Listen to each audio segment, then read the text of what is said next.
But when we see only the addict, when you see only the dysfunction, you miss the opportunity to be in union and connection with a source that's within that is not damaged. You are listening to Personal Development Mastery, the podcast that empowers you with the simple and consistent actions to take that will help you create a life of purpose and fulfillment.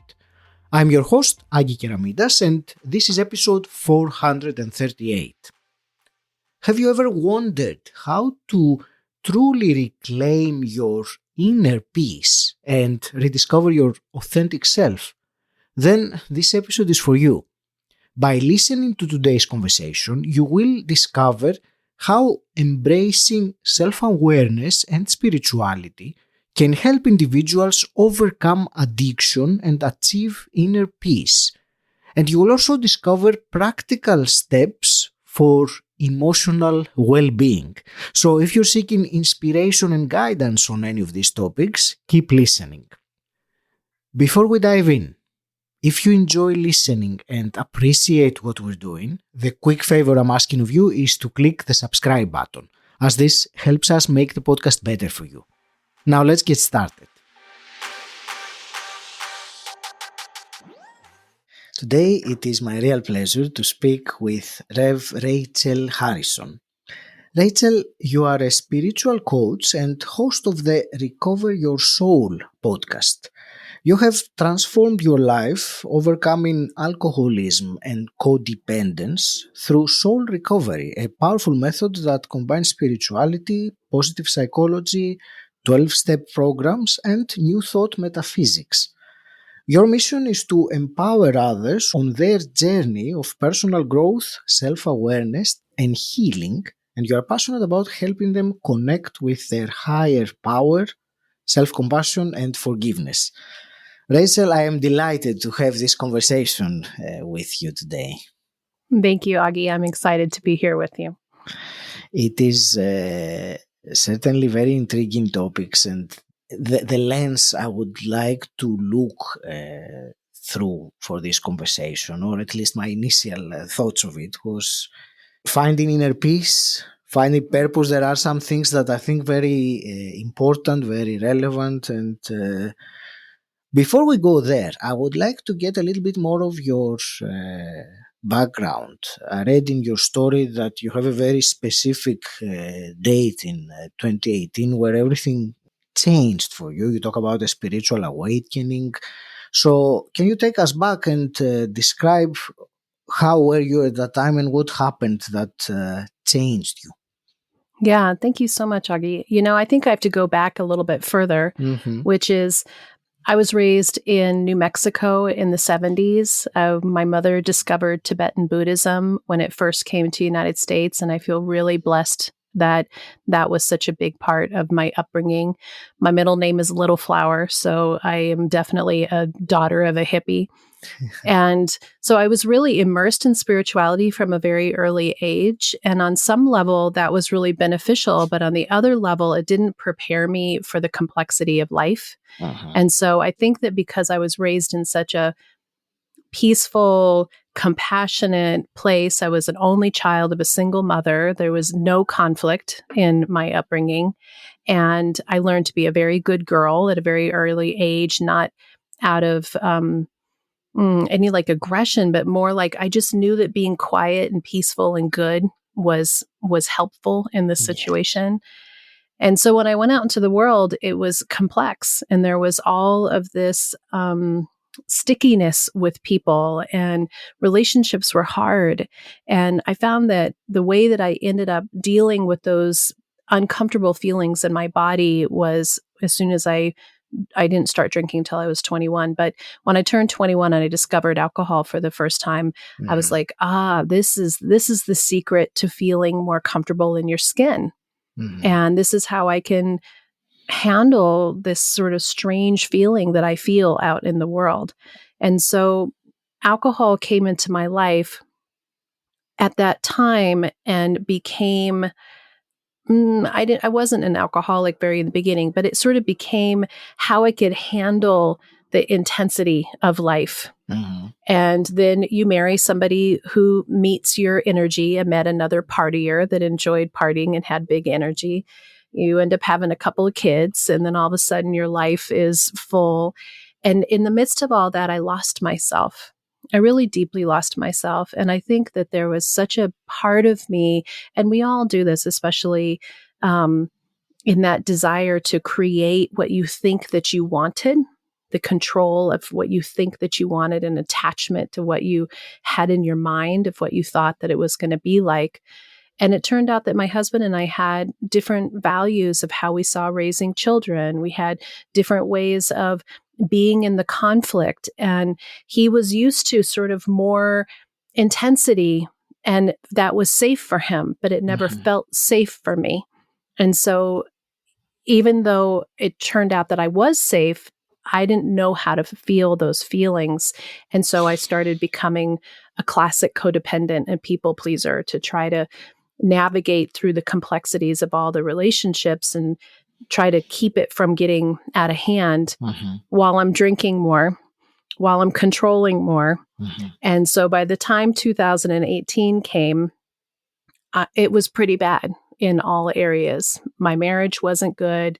My kids were teenagers at that point, and one in particular was not doing well at all, was in drugs and alcohol and not going to school, and it was bad. And my husband and I were fighting all the time, and I was blackout drinking. I was addicted to a point where alcohol now had become my everything. So, I was in a place in life where from the outside, nobody knew what was going on the outside because we work really hard to keep that at bay, right? But on the inside, I had lost myself. So by the time I came to 2018, it was actually my husband who came and said, I think we should quit drinking. And he had become an athlete, and the drinking was getting in the way of his athleticism. So it wasn't a spiritual thing. But for me, I had that moment of grace that said, if I don't do something, this is it. I won't have a chance. And I was 48 years old. And my mom and I were going to go to Thailand for 3 weeks. And I took that trip to detox and to reset. And when I brought a whole bag of shooters, which is crazy to think about how much alcohol I used to consume. But I brought a whole bag of alcohol with me and slowly started to wean myself off of alcohol. And when I got off the plane in February of 2018, it was the first time that I did recovery for me. For me, not to make my husband quit drinking, not to try to control my family. I realized that I needed to heal myself. And in that moment, something profound happened, that all of the spirituality that I had been immersed in, I was raised Buddhist. I had been attending a metaphysical church all these years, but I wasn't living it. I was taking it in, and it was on the surface. It was keeping me just above water.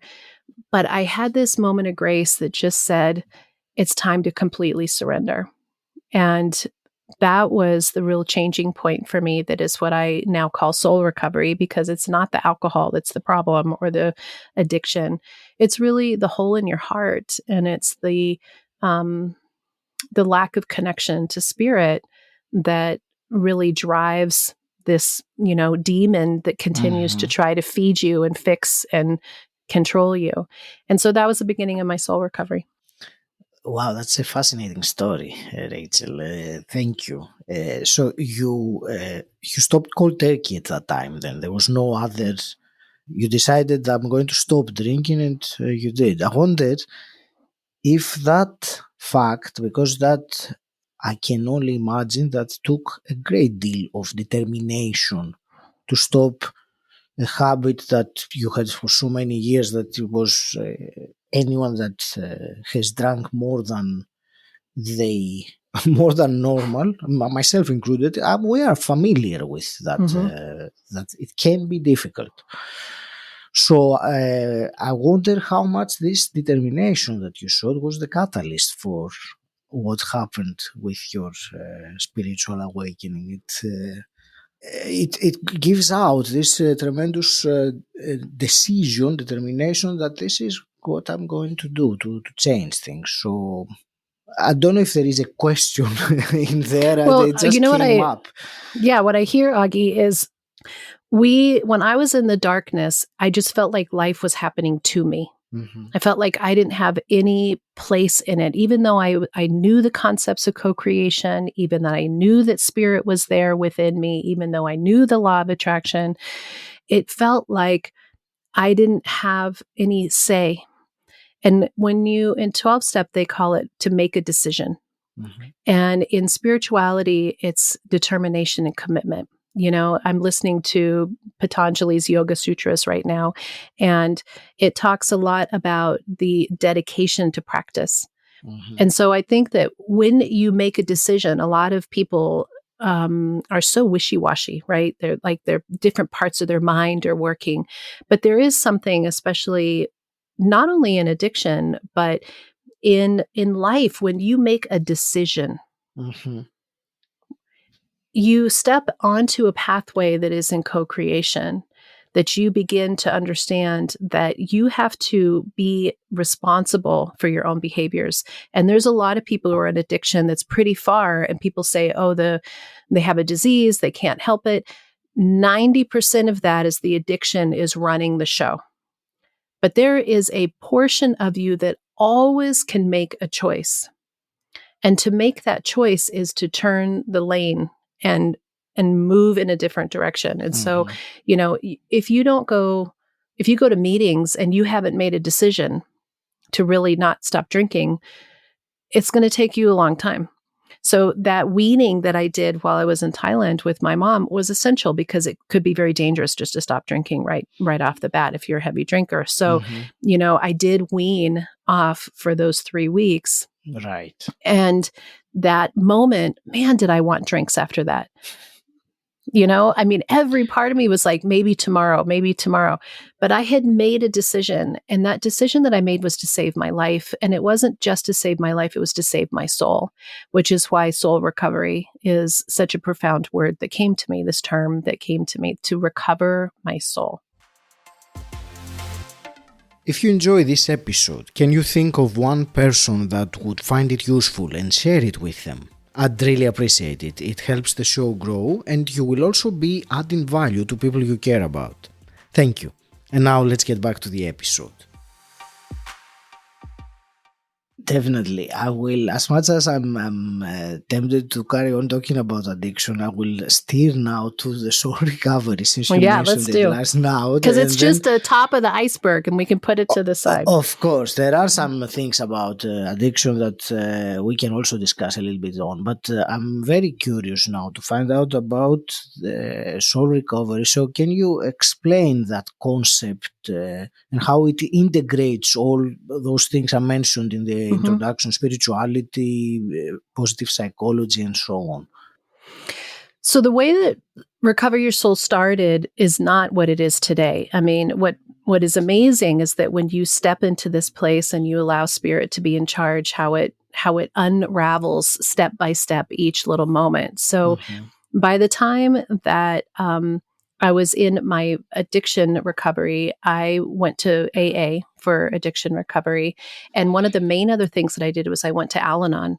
And I hadn't really dealt with my codependent behavior and the energy that it was to have a husband who was an addict and to now have 2 teenage sons that were addicts too. So I started going to Al-Anon. And when I would speak in meetings, people would say, there's just something about the way that you talk that is really inspiring. And so an idea came to me, right? Like those moments of inspiration that I believe are divinely guided to create a podcast. And the term Recover Your Soul is what was given to me. So I started by recording on my phone, you know, just a voice memo on my phone, no editing, uploaded it to the podcast. And it was just me sharing the raw, gritty experience of beginning to look deeper. And so initially, Soul Recovery had a lot more 12-step in it because that's where I was in my life. And then it's grown and shifted as I've grown and shifted, because we're all growing and shifting. You know, one of the beautiful things is that Spirit has brought you here to have your own spiritual awakening, your own experience. You know, just as you said before we started recording, there's nothing that we have to offer that isn't already available in some way. The truth is the truth. But we need somebody to spark that light within us to remind us of what we already know within ourselves. And so as I got out of the compulsion to drink, and something in me just opened, and it was as if everything that I'd ever heard before finally flooded in and filled my heart in a way that I can't even describe, because I had been sitting on the surface. And so then it started to come in. And so the process of soul recovery started to evolve over time. The steps that I initially created were really, really the 12 steps in a little bit compressed format. And then over the years, as I've grown, and the podcast has grown, and the community has grown, and now I became a metaphysical minister, and now I'm a spiritual coach, and I speak at spiritual centers almost every weekend, and I lead retreats. And, you know, as it's all grown, I'm still taking in all these teachings, and it's providing me with more information of what is mine to say. And it's not the only way. It's just what has related to me and my own healing, because I'm not sharing anything that I'm not working on myself.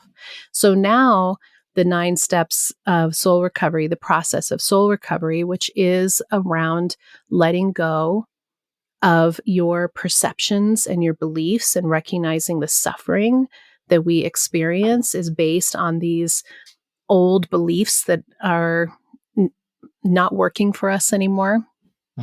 Moving into a relationship with Spirit, for whatever that is for you, your connection to Source, releasing what no longer serves you, and really stepping into a new way of being. And so it's this gentle process of allowing yourself to shed the skin of dysfunction or pain or woundedness, and really move into who you were brought here to be.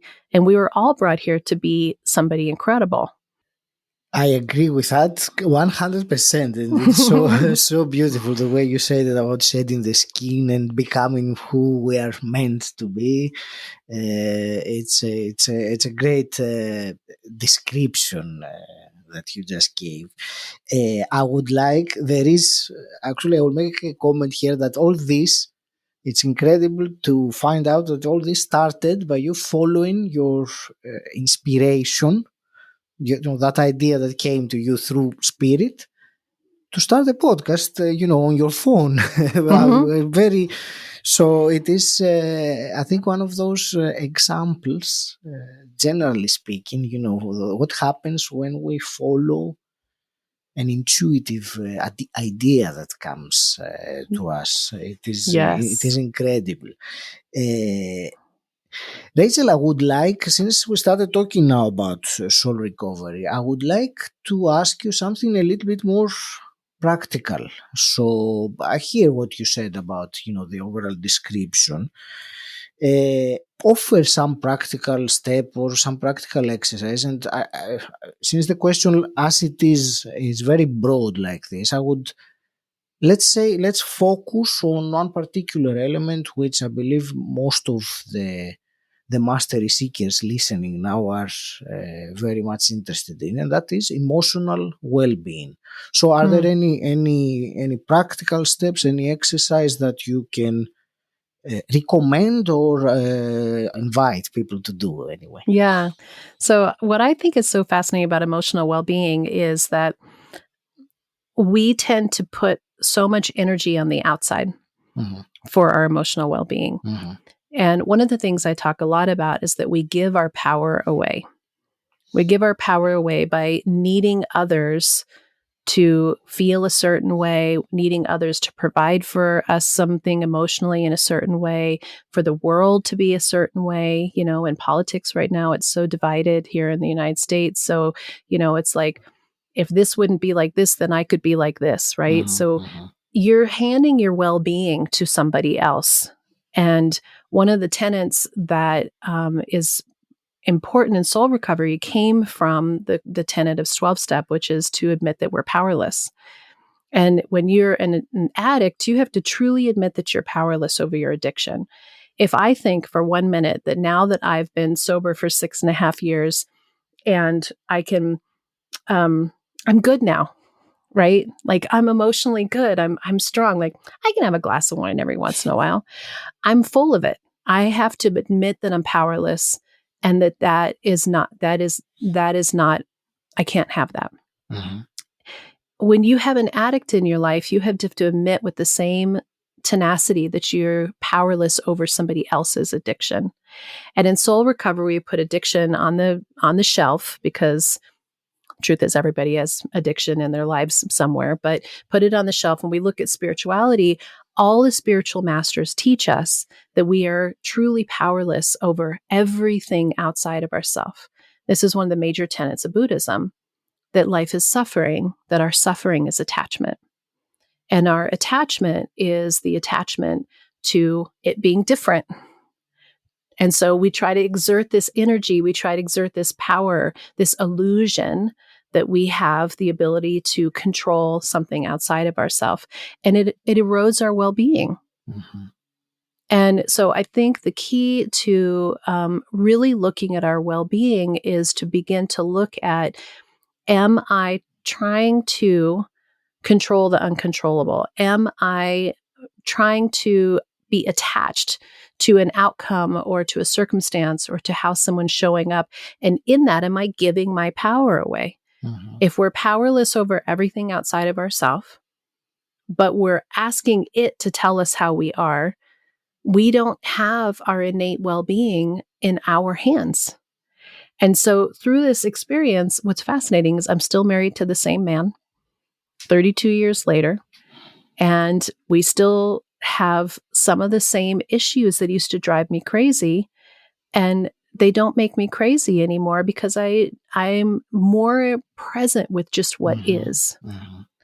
And this concept that we are these souls in these human sleeves in this incarnation, and we're all just here figuring our own stuff out. And so when we try to believe that we're like, try to crunch it all into this small space to make it certain, to make it what we want, we're attached to an outcome. We're attached to how we want it to be. And we're missing the flow. And so for me, well-being has been around being so much more open, so much more flexible, so much more allowing of other people to be themselves. And that has given me more strength to have understanding of where boundaries need to be, where I need to choose how I'm going to show up, who I'm going to show up with. It's changed everything. I'm in charge of my well-being. Definitely. And I will ask again a different way in order to have the self-awareness to understand what you just said, that right now I am attached to an outcome that I'm projecting that I would like.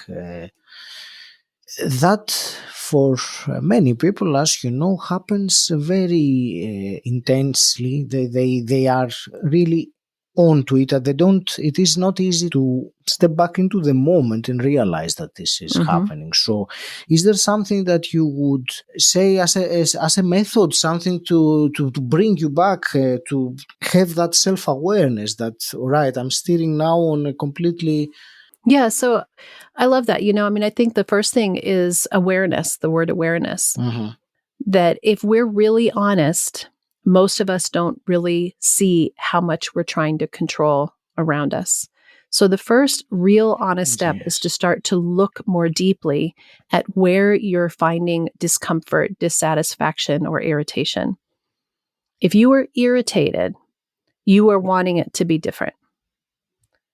And you're driving and you think, look at all these drivers. I can't believe this driver did this thing. I can't believe they're swerving. I can't believe they cut into my lane. in that moment, when you step into your spiritually grounded self and you recognize this tool, which is to say out loud, I'm powerless over how this person is driving. I'm powerless over how many cars are on the highway right now. I'm powerless over the city's planning of how they have this traffic pattern going. I'm powerless over how this person is irritated in the car. And instead of just saying it as if like, I'm giving my power away, I'm powerless, you really are actually bringing your power and your energy back to yourself and letting go of this tightness that you have that thinks, why can't that person drive like that? Well, you take that into your life and you move into your relationships and you use that same sense of kindness and compassion to release the energy that you have around the people in your life. Mm-hmm. I'm powerless over if my husband's in a good mood or a bad mood today. I'm powerless over how he feels about his job. I'm powerless over whether he's stressed right now. And we realize that we don't think that we're powerless. We think it's our responsibility or job to take care of those people and to do for them. Mm-hmm. So this tool of taking your own energy back by saying this mantra, which isn't about being weak, it's about releasing this energy that we are trying to fix and do for everyone else. And all of our energy gets depleted because it's everywhere else worrying about trying to control them instead of coming back to yourself. Thank you. It is a very useful tool, as you said. And also thank you for the clarification toward the end that because the word powerless, you said releasing, not being weak, as a sense of the powerless, which is a very good explanation of that.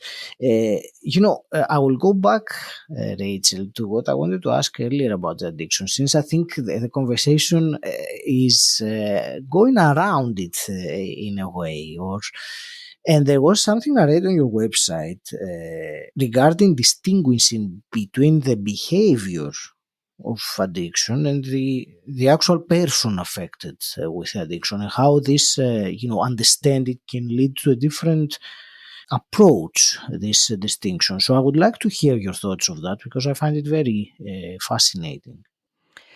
Thank you. I love that question, because I think that the way that I describe it and the way that I see spirituality and I see our experience is we are souls who come for learning. I call it Earth School.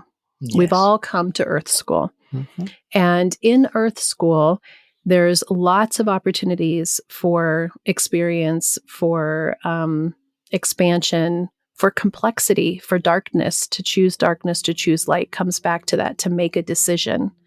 And if we look on a very grand, big spiritual scale and can see this concept that we are perfect children of the universe within ourselves, trying on different experiences,